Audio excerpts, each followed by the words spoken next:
Welcome to NextLabs Expert Q&A series. This series was designed to inform you of relevant cybersecurity topics via expert knowledge. This is part 2 of episode 1, Data Security and Ransomware Defense. In part 1, our expert Bill Fisher covered what ransomware attackers are trying to accomplish, how ransomware is different from other malware, and what has brought ransomware back into the spotlight. In this part, Bill will dive deeper into mitigating ransomware risk, as well as what resources NIST offers to help manage this risk. Let's move into the Q&A section, where Bill will begin by answering how an organization can mitigate a ransomware event. One thing that's really important is using multi-factor authentication for your authenticators, making sure that you're patching all your systems on a regular basis, you're keeping track of the patches that are being released and the sort of vulnerabilities that they're addressing. And then, of course, one of the big ones is just employee awareness.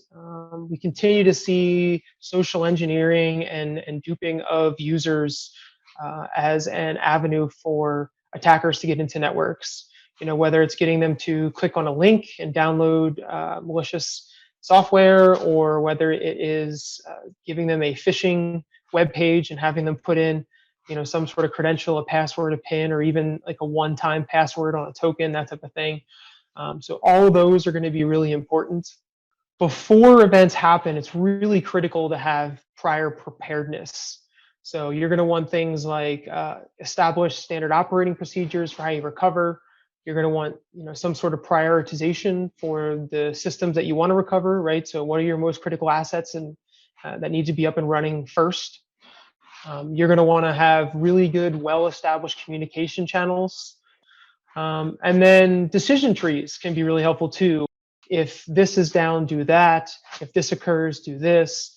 That type of preparedness is going to be really useful when you're in that high-stress scenario and you want to be able to make the right decisions and minimize the impact. What resources does NIST offer to help manage ransomware risk?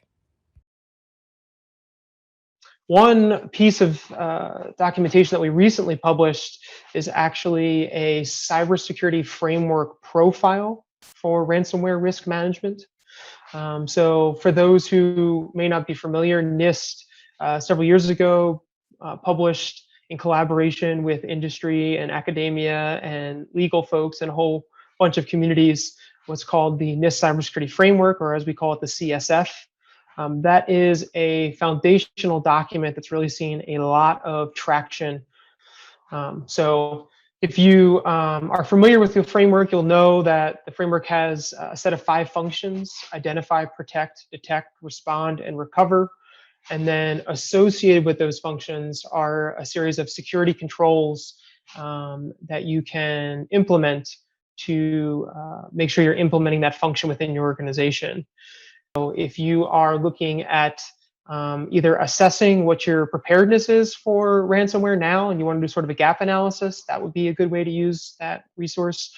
Or if you're just not really sure what it takes to be prepared for ransomware attack and you're trying to get a feel for the types of controls you want to have in place, the types of communication channels, as I mentioned before, that type of thing, the document works really well for that as well.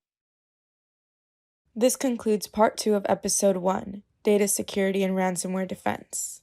This also concludes episode 1 of the Expert Q&A series. Thank you very much for watching. Stay tuned for episode 2, where we will have more insight from a new expert.